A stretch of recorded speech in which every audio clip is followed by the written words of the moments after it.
What if I were to tell you that just last night, you became helplessly psychotic? I mean, think about it. When you were dreaming, you saw things that weren't actually there, that is hallucination. You believed things that could not possibly be true, that is delusion.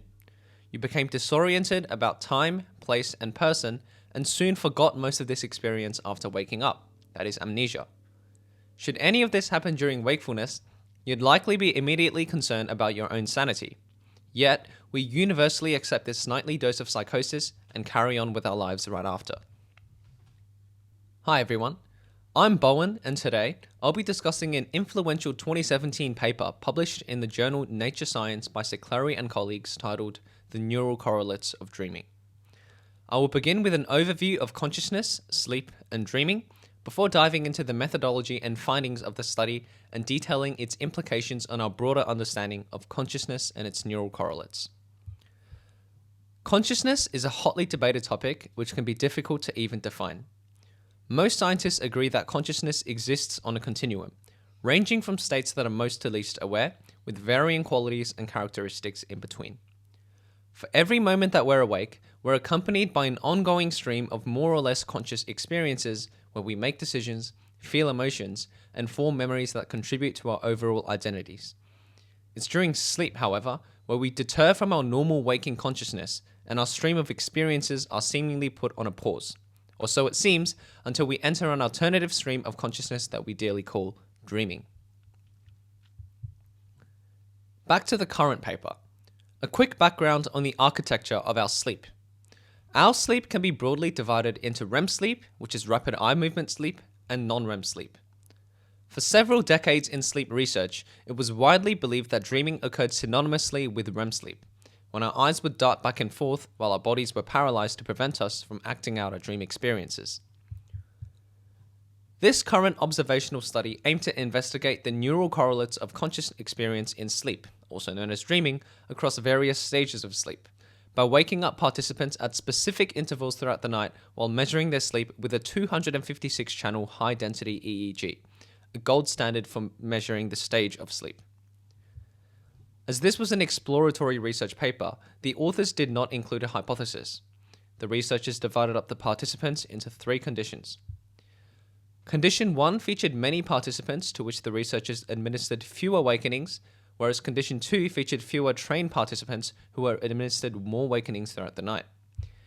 In both Conditions 1 and 2, the researchers woke up the participants at random intervals throughout the night and administered a structured interview that lasted anywhere from 20 seconds to 3.5 minutes, depending on whether or not the participants reported a conscious experience, that is, dreaming. In Condition 3, following the results they obtained from the first 2 conditions, the researchers woke participants in specific stages of non-REM sleep, where dreams were long believed to be absent from, as they administered a short version of the same questionnaire mentioned earlier. The researchers found interesting results.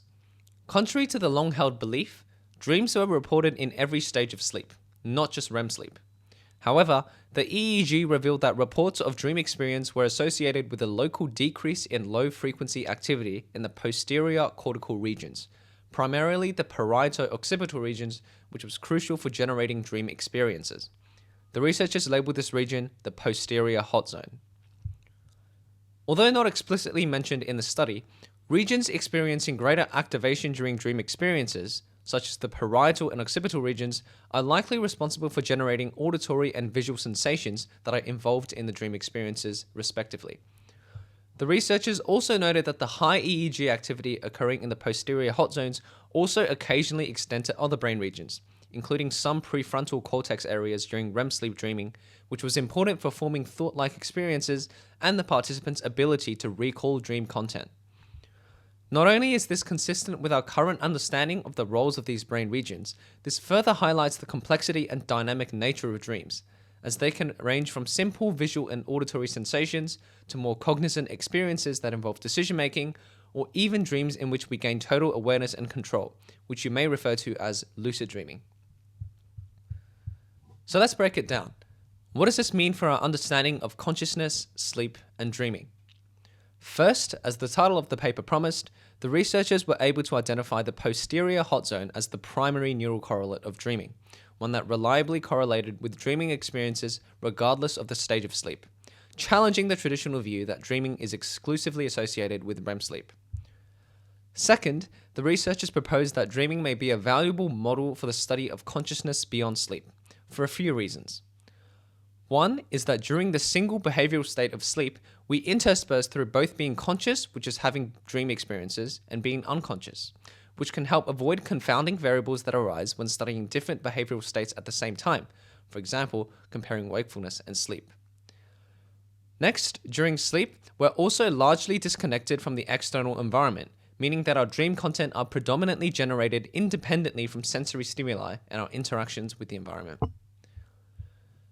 And also, in most studies of consciousness, participants are often asked to perform tasks that involve responding to stimuli, which can assess extraneous cognitive processes that are not related to consciousness itself. While dreaming, however, the sleeper is not instructed to perform any experimental task, which remove this potentially confounding effect.